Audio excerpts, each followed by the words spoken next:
I never got to truly express how I feel about Tidal, and I've gotten a few emails about it, a few comments on people asking me to comment on it. And first of all, I want to say that I will not be purchasing the music streaming service as Tidal.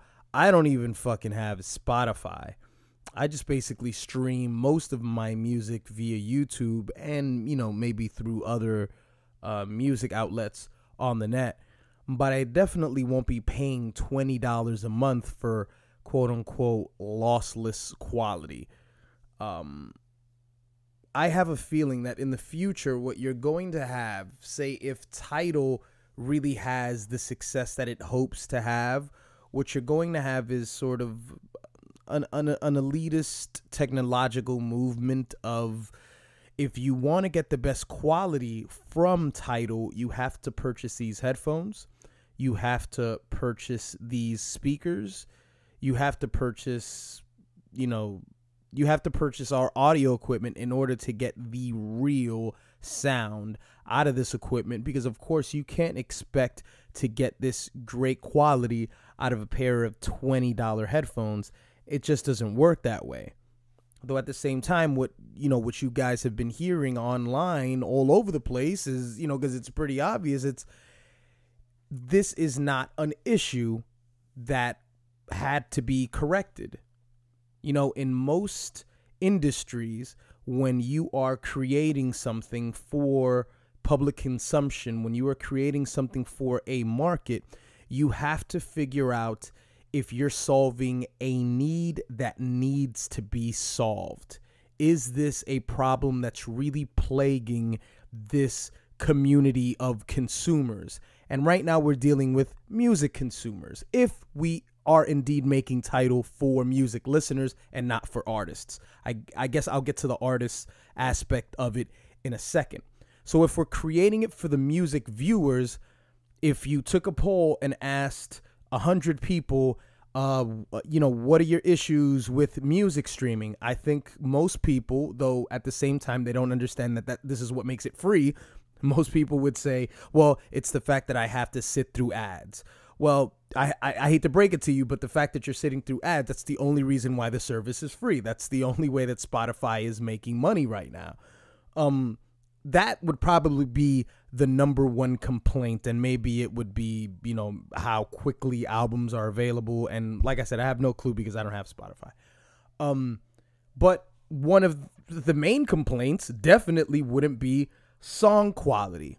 It's just not there. You'll have a small percentage of people who still collect old and vintage music equipment, and who are very steeped within that whole world of music quality, and they know all about all these song files.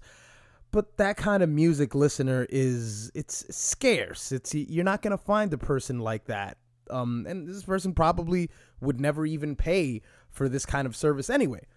So it's not a problem that's really addressed with Tidal. So it's the same as Spotify, really. And if I'm not mistaken, they have a $10 service, which is basically Spotify. It's $10, and you're hearing it via the same quality that you would hear it on any music streaming service.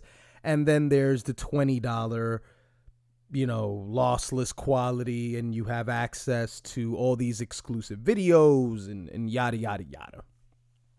So the artist aspect of it is you're hearing from artists that there has been no plan conveyed on how artists will get paid, right? And, this is the whole thing, the artists are complaining that, that they're being hustled by these streaming services because they're really not getting paid much. Now, if Tidal is going to claim to be for the artist, then you would think that there would be huge benefits, especially when the figureheads of it all are some of the biggest names in music. What I don't appreciate is that they try to sell it like it's this big creative movement, okay? They try to sell it like it's this Apple-esque way of marketing, sort of reverse engineering and reversing the information and telling you why we do it as opposed to what we do. You know what I'm saying? And Alicia Keys gets up there and she quotes Marvin Gaye and she makes, says all these buzzwords that makes it all sound so romantic. But in the end, they're not really telling you how this is going to benefit the artist other than the top tier people that they are.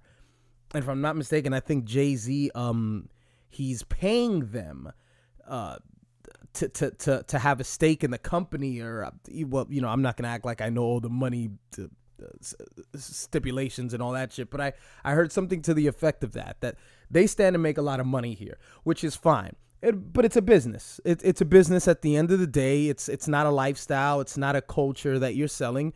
You're selling competition against Spotify. You're trying to take control of what you once had, which was, all the royalties that pretty much all that got fucked up when Napster came. You know what I'm saying? So this is the artist trying to get that back, or rather the established artist. I don't know, whatever the fuck, I'm rambling. But anyway, I would not get this service because, let's not disqualify YouTube as a music streaming service, because that's what it is. I mean, the last few albums that I've listened to, with the exception of To Pimp a Butterfly, which I actually purchased on iTunes. This was the first album that I purchased since Beanie Siegel's The Becoming, okay? I purchased that album. Beanie Siegel's Becoming, which I believe was his second or third. Let me see. Beanie Siegel, The Becoming. Okay, so Beanie Siegel's The Becoming was released in 2005. That was the last album that I bought. Feel It in the Air, Bread and Butter. That was the last album I bought, but I felt like when I heard that To Pimp a Butterfly was released, I wanted to get a hold of it so quick. I wanted to digest it, so, whatever, $15 on iTunes. But I never normally do this. Most of the time, I listen to things via YouTube. That's basically, and that's what I think is going to happen anyway. I mean, you can't go against this wave. You can't just assume that because you are this rich and this powerful person that you're still going to be able to control the way in which information is being distributed today. I think if you're doing that, you're fighting the wave as opposed to going along with it. And the fact that you don't realize that even if you release an album on Tidal that's only exclusive on Tidal for a week, there's going to be 20 to 50 guys that are going to fucking rip it and put it on torrent. You know what I'm saying? There's going to be plenty of guys that are just going to rip it and put it on YouTube for everybody to see, because that's just the nature of how things are becoming. And of course, there's something to be said about, these artists work very hard and they should be compensated. And I understand that they should be, but something is happening here and we can't deny it. They're still making money hand over fist. But, of course, there's overhead. There's expenses to living the lifestyles that they live. And now with this shift, something's got to give. But I listen to most of my stuff on YouTube. So I'm pretty much just going to stick to YouTube. If maybe in the future Spotify offers, some other feature, I would, I mean, I can't imagine what that would be.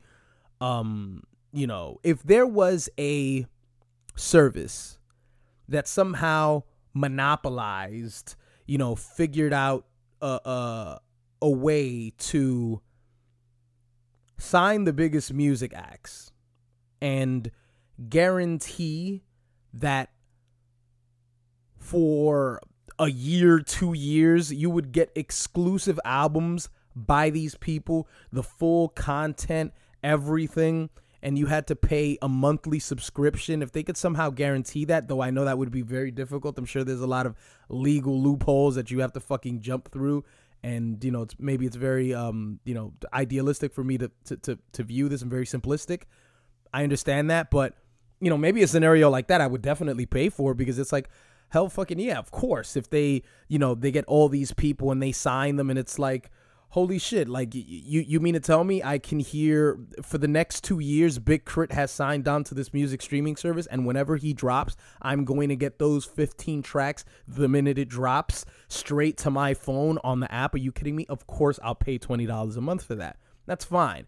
But right now, Tidal isn't really specifying what it is that they're going to do. I mean, are they going to do that with Madonna? Are they going to do that with Jack White? I don't give a fuck about either of those people. So for me, as a person who just pretty much predominantly listens to hip hop, it's not too appeasing to me to see all these other people. But I do understand that they have to apply to a large array of music listeners. But in the end, I'm not impressed with Tidal. Again, you've got to give Jay-Z all the credit in the world, whether he is a minority owner the same way he was with the Nets. I have no fucking clue. You know, there may be some other owners who are behind the scenes, maybe, you know, 50, 100 other rich people who are putting money into this project. But wisely, they are making these artists the face of the brand. But it's you know, you got to give him his credit, because he's always got, you know, iron in the fire. He's always working on something, and eventually it's going to hit. If Tidal does indeed hit, it's got to be with something that they haven't revealed yet. I don't think it can just be this, hey, we're fucking rich people, throw money at us, and we're going to offer this streaming service that isn't really that different from the popular and successful one that's working right now. But we are who we are, and we're going to win just on that. I don't believe they're going to become successful on that merit. Something else has to be offered. But until then, I guess we'll just wait and see.